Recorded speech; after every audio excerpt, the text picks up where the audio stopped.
खंडपड़ारू मुह बुले एवं घसीपुरा आड़ को आगभर हेले सौम्य रंजन पट्टनायक। कारण घसीपुरा निर्वाचन मंडली गस्तरे आसी सौम्य आज केन्दुझर जिला घटगा माँ तारिणी दर्शन करछंती।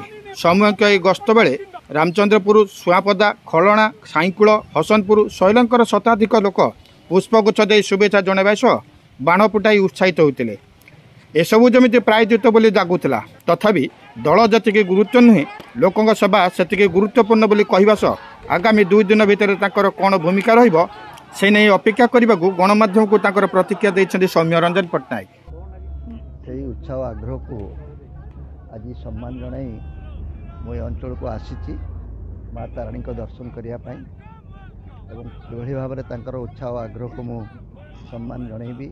आगामी दिन में किए निष्पत्ति निजी आगामी दिने 2 दिन भितर आपण जापर कहली पूरा दिने 2 दिन भितर आप सब स्पष्ट जना पड़ो और समझदारों के लिए इशारा काफ़ी है।